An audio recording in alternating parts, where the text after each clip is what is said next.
Et ça nous a évidemment intéressé pour l'exposition de montrer au fond que même des artistes qui sont à la solde de la propagande, il arrive que tout d'un coup, ils aient une sorte ça dérape.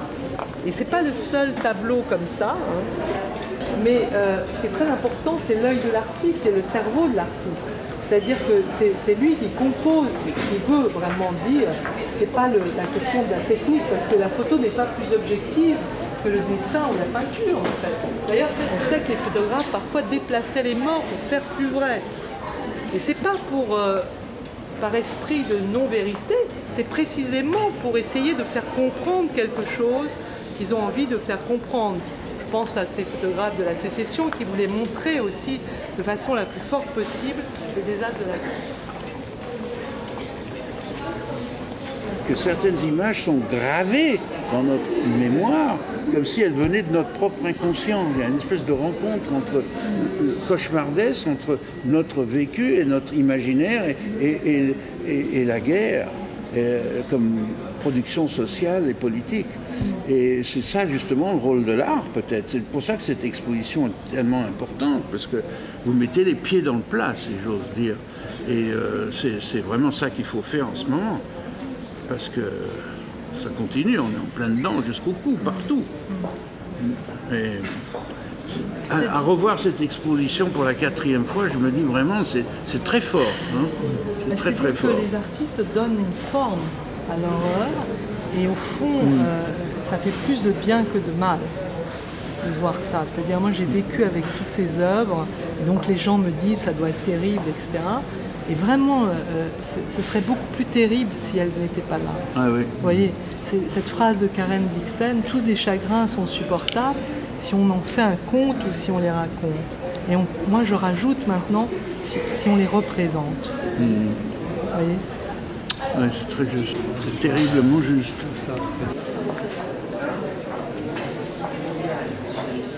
Et donc, on rentre maintenant dans la séquence sur la guerre d'Algérie. Avec ce film également de Masson et Poliakov, très intéressant, qui montre des dessins d'enfants traumatisés par la guerre d'Algérie et qui ont été, disons, l'objet aussi de commentaires de la part des enfants. Donc on peut entendre ça, et je vous conseille à un moment donné de l'histoire de les entendre parce que c'est très important. Jean-Jacques, je vous attendais en fait, peut-être que vous voulez dire 2 mots du grand tableau antifasciste et de l'assassinat de Maurice Audin, peut-être d'abord le grand tableau.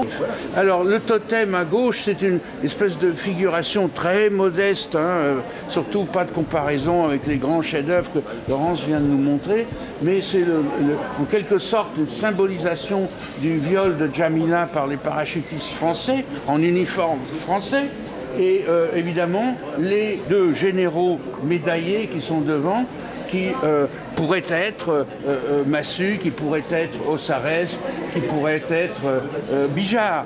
Hein. Je dis pourrait, parce que quand on a fait ça, on n'a pas essayé d'illustrer, c'était un cri de révolte. Et évidemment, je le dis parce que très souvent, à part Laurence et à part Alissa, les gens qui ont exposé, ce tableau a été exposé dans toute l'Europe, ne veulent pas le savoir et ne veulent pas le dire, mais nous on peut le dire. Contrairement, il a été exposé une fois à Beaubourg, mais ça a été censuré. Ici, vous avez le manifeste des 121. Le manifeste des 121 pour le droit à l'insoumission, c'est-à-dire pour le droit à la désertion, la désobéissance, quand il y a eu quelques soldats, pas beaucoup, mais qui ont refusé de torturer. Il y a eu le Paris de la Bollardière qui a démissionné pour ne pas avoir à torturer. Bien, c'est notre histoire collective, c'est le drame qui a été vécu et, comme disait Laurence très justement, qui continue aujourd'hui.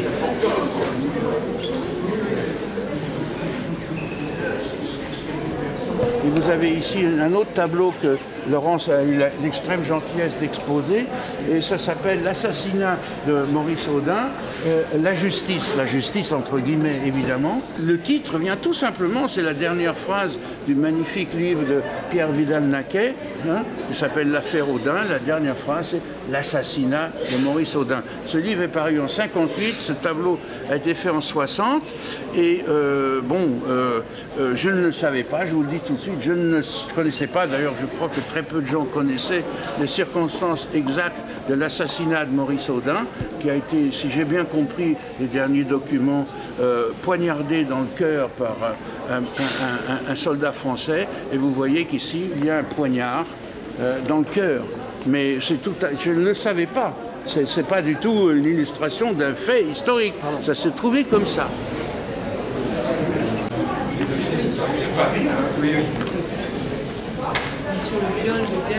C'est des cheveux de femme. Et la question du viol des femmes dans la guerre d'Algérie, c'est une question occultée de la conscience française. Et quand on parle du viol des femmes dans les guerres, etc., on parle de la Bosnie, on parle de Centrafrique, du Congo, de Rwanda, mais seul l'un des plans du film de René Vauthier, avoir 20 ans dans les Aurès, le décrit très bien, le processus, etc. Et sinon, c'est sorti de la conscience collective. Violer, on leur arrache les cheveux comme on attend dans la guerre.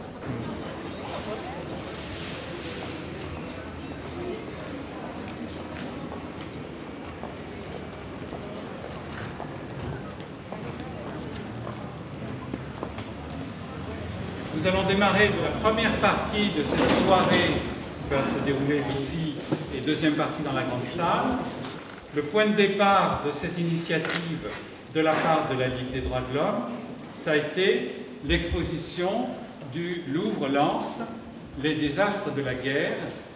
Et on a voulu faire un focus sur la guerre d'Algérie avec l'aide et le soutien de l'artiste qui a 2 œuvres concernant la guerre d'Algérie dans l'exposition du Louvre-Lens. Jean-Jacques Lebel est parmi nous et c'est par lui qu'on va commencer cette soirée.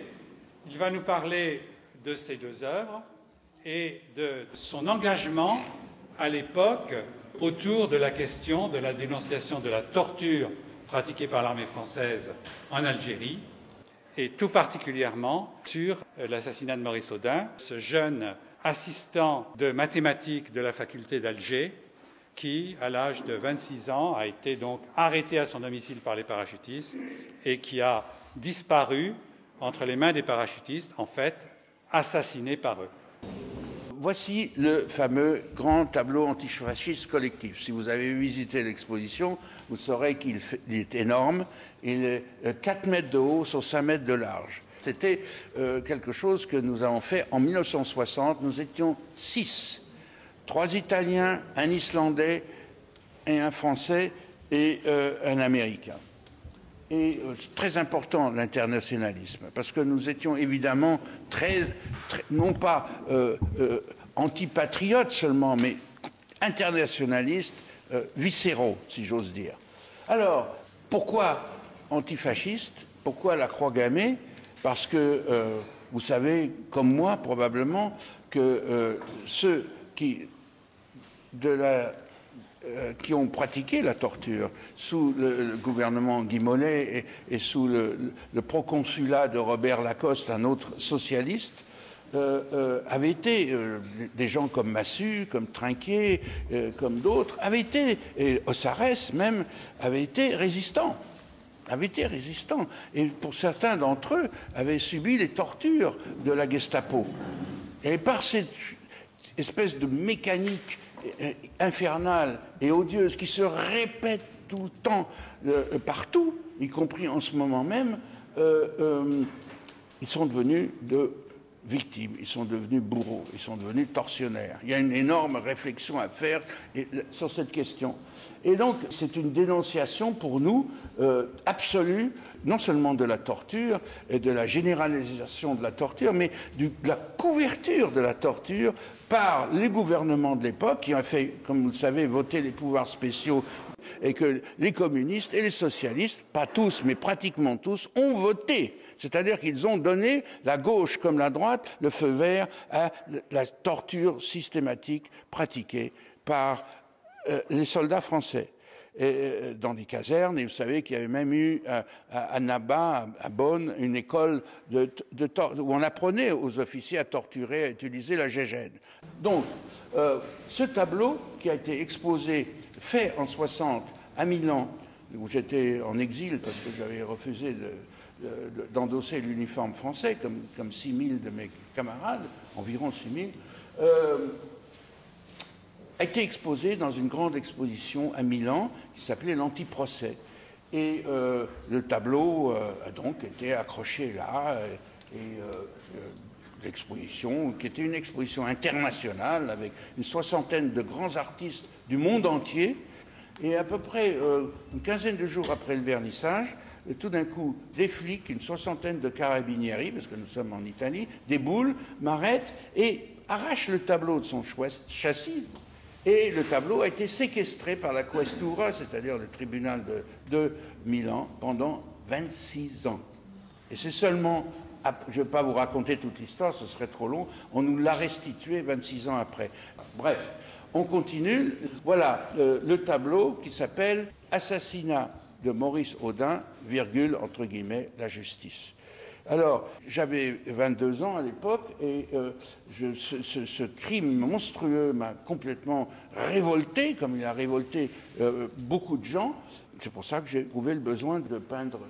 Et voilà que cette année, en 2014, c'est-à-dire il y a quelques mois, sort un livre, un type qui s'appelle Degnaud, a fait une enquête qui a duré des années, et il le dit dans son livre, Maurice Audin, il a été poignardé dans le cœur par un type dont il publie le nom. Alors, la chaîne de commandement est très claire, Massu, Ossarès, le capitaine et l'exécutant des basses œuvres. On connaît leurs noms. Et dans ce tableau, Maurice Audin un poignard dans le cœur. Alors, ne me demandez pas d'expliquer ça, j'en sais rien. Je ne peux pas vous dire pourquoi. Simplement, voilà, c'est ça. Alors, des artistes plus jeunes continuent à créer avec différentes formes de création, le théâtre, les arts plastiques. Nous allons en voir plusieurs exemples, en commençant par le théâtre, avec la compagnie Sophie Dadi, avec Geneviève Buono et Claude Chevalier, qui vont nous parler de deux spectacles qu'ils ont faits, La Fontaine d'Or et La Première. Et La Première est aussi un texte anticipateur par rapport à des éléments nouveaux, vous le verrez. Geneviève Buono a, par rapport à l'Algérie, une histoire particulière. Pour deux raisons, parce que d'une part, elle est née en Algérie et qu'elle est aussi la nièce de Maurice Audin. Cette attache très forte avec l'Algérie s'est concrétisée par la demande du gouvernement algérien au travers du Festival du livre jeunesse d'Alger, le FELIV, en nous demandant en 2012, à l'occasion du cinquantenaire de la fin de la guerre d'Algérie et de l'indépendance, de créer un spectacle en direction des enfants afin d'expliquer ce que c'était que la guerre d'Algérie. En fait, on s'est rapidement aperçu que ce n'était pas un spectacle pour enfants, mais un spectacle tout public à partir de 6-7 ans. Nous l'avons donné au Festival d'Avignon en 2013, l'année dernière également. Alors cette histoire, c'est d'abord l'histoire d'une petite fille, on va dire, qui s'appelle Nedjma et qui se pose beaucoup de questions par rapport à ce qui se passe pendant cette guerre. Et au travers de la poésie, elle va trouver les moyens de combattre à sa manière.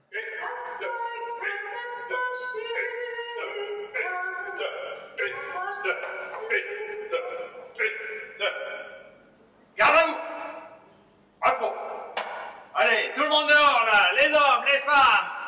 enfants, rassemblement, allez, pissa, pissa, pissa, pissa. Voilà. Qu'est-ce que tu gâches, hein? Allez, tu as volé. Non, je n'ai pas volé, il est à moi. C'est Madame Pou qui me l'a donné. Madame Pou, mais tu te moques de moi. Écrivain, confisqué. Monsieur, engage-moi. Oh, mais si toi heureuse. Et va-t'en, et où tu vas la voir celle-là. Oui, vous, hein, profitez pas, hein. Allez, les hommes d'un côté, les femmes par ici. Mohamed, Fatma, Mohamed, Fatma, Mohamed, Fatma, Mohamed, Fatma. Et tu vas te pousser, toi. Mohamed, Fatma. Et ton chien, alors? Monsieur, vous savez pas tout. Nous aussi, on a connu. En arabe, en français. Le français, c'est notre butin. Oh, mais va pas se taire, la morbeuse. Hein? Allez, va-t'en. Allez, fous-t'en. Allez, plus que ça dégage. Bon, les hommes, vous montez dans les camions et on s'en va. Allez, une, fista, fista. Une, deux.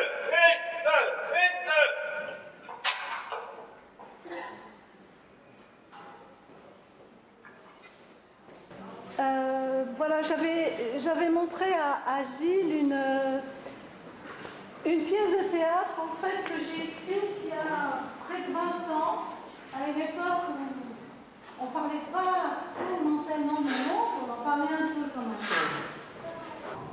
Bien, je vous écoute, je veux tout savoir. Ne craignez pas de me faire souffrir depuis le temps. Mais enfin, quoi? Tout, je vous dis, toute la vérité. Commencez par le commencement. Le commencement? Oui. Elle n'est pas encore là. Allez-y quand même. Vous l'avez déshabillée. Non, pas moi. Il s'est déshabillé tout seul. Il est resté en slip. C'était l'été, il faisait chaud. Avant, je te dis. D'abord, les coups. Les coups, c'est pas moi. Moi, je posais les questions. Les questions. Le supplice de la baignoire, c'est pas toi non plus. Et la gégène. Vas-y pas, t'arrêtes pas. Eh bien, la gégène... Est-ce qu'il a crié? Crier, bien sûr. Ils criaient tous avec la gégène. Ils pleuraient. Ils appelaient leur mère. Ah, il a crié. Moi, je l'ai jamais entendu crier.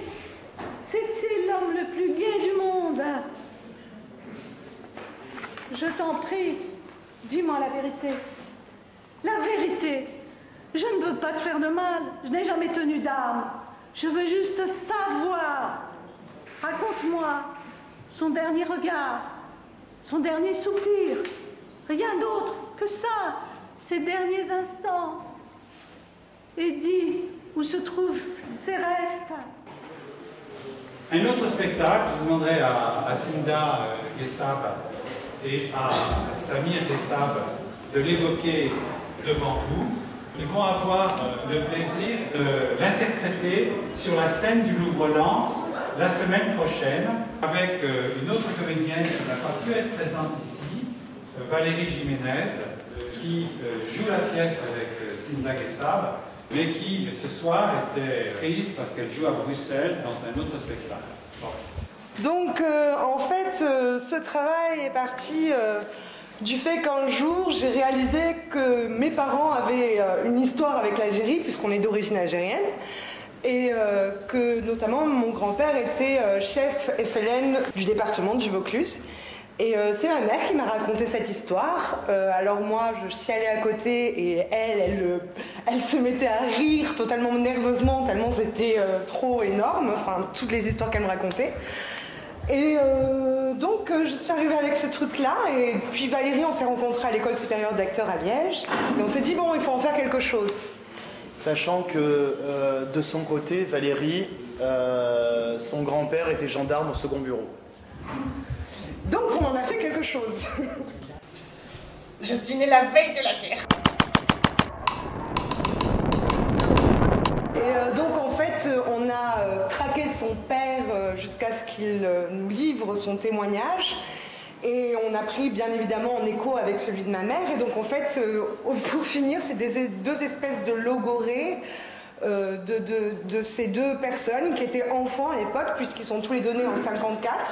ont grandi dans des camps dits opposés, mais qui ont grandi dans le même pays avec les presque mêmes souvenirs d'enfance, les mêmes lieux, les mêmes odeurs, les mêmes sensations.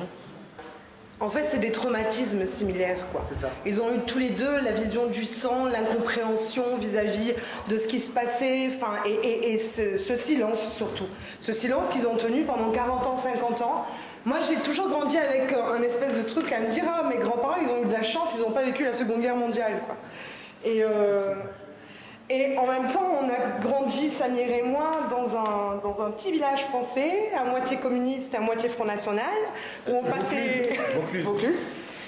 On a passé notre temps à faire croire qu'on était français. Donc moi, c'était Cindy, Samir, c'était Sam.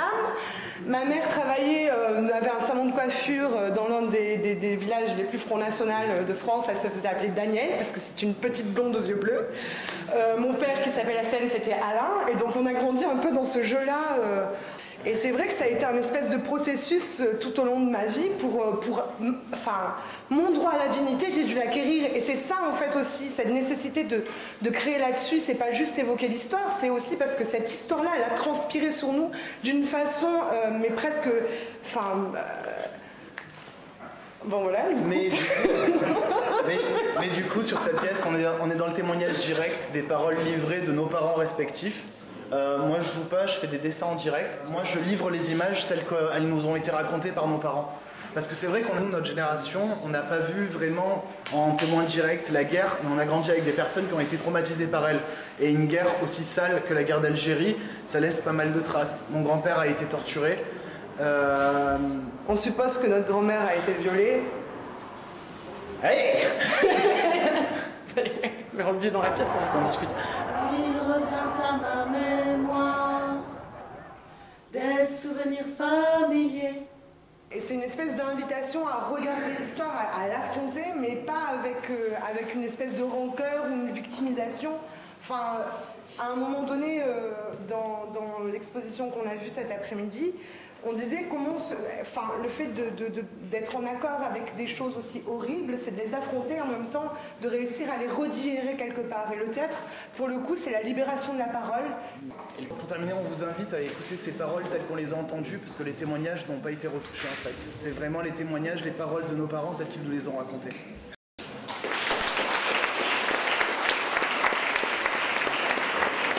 On va avoir maintenant deux exemples de travail dans le domaine des arts plastiques. Alors peut-être pendant qu'on éteint les lumières, parler de Mustapha Boutadjine, qui est un artiste algérien qui vit en France aujourd'hui, mais qui a fait les beaux-arts à Alger, et qui est venu, qui a été boursier puisqu'il était major de promo à l'époque, et qui après a été élève aux arts décoratifs à Paris. C'est un excellent dessinateur, et il a décidé depuis plus de 10 ans, de faire un travail de mémoire autour de la guerre d'Algérie, qui est en fait presque sa préoccupation fondamentale. Et le travail qu'il fait est une façon de réinterroger l'histoire et ce qu'on pourrait appeler des nœuds de mémoire, c'est-à-dire cette histoire qui ne passe pas parce que finalement la vérité historique n'a pas pris le dessus sur ces abcès qui sont toujours là. Et ici, par exemple, cette militante qui s'appelait Raymond Péchard, Boutadjine a voulu montrer qu'il y avait des femmes d'horizons différents, d'origines différentes, de confessions différentes qui se sont battues pour que l'Algérie devienne indépendante. Donc, dans son travail, il veut rendre hommage à chacune de ces femmes sous cette forme de portrait assez particulier et qui montre vraiment que pour rendre ces figures présentes aujourd'hui, il a besoin d'utiliser plusieurs techniques. Il part de photos, il a besoin d'avoir une trace historique, donc c'est la photo qui en tient compte. Il part de photos, il fait un dessin, j'ai pu voir ses dessins, c'est un excellent dessinateur, et il recouvre pendant très longtemps le dessin de matériaux qui sont des matériaux très modestes, qui sont par exemple des magazines découpés. Donc il va découper des magazines, c'est-à-dire de ceux qui pourraient tenir lieu d'histoire ou d'actualité à un moment donné, et il va recouvrir son dessin de ces matériaux pour redonner une sorte de vie et de chair aux personnes, soit qui ont disparu, soit qui sont toujours vivantes, mais qui sont des héroïnes de cette histoire. Donc c'est un travail, à mon avis, très intéressant sur le plan de la mémoire, puisque cet artiste fait un travail relativement fastidieux aussi, puisqu'il pourrait se contenter du dessin, et qu'il a besoin de redonner vie comme ça, de rendre présent ces personnes dans l'histoire actuelle, puisqu'il considère que l'histoire n'est pas assez connue.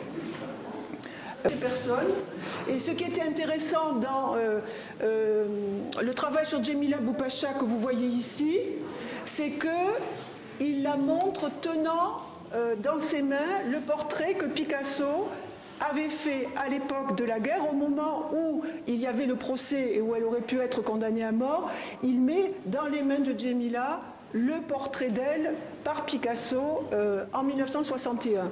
Donc il y a vraiment une façon d'interroger l'histoire pour essayer de sortir de ces nœuds de mémoire par le travail artistique. Merci. Alors c'est une vidéo c'est une performance avant qu'elle soit une vidéo. C'est autour d'un slogan qui a été peint à l'époque en 62. La veille de l'indépendance, c'est un seul héros, le peuple.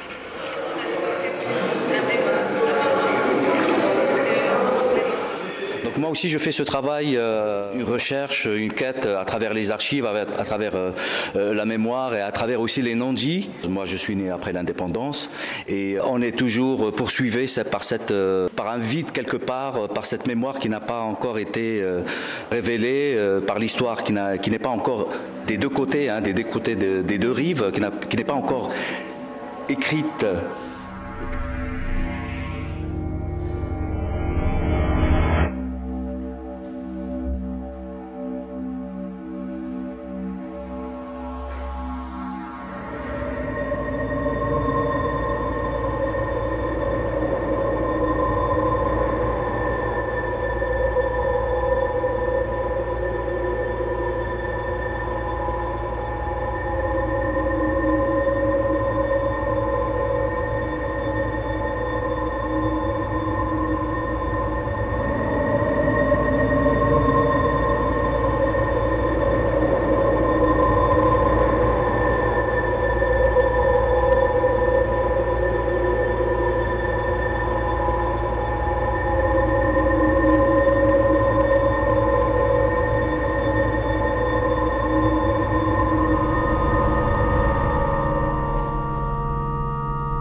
blessure qui se ferme, qui se referme pas peut-être.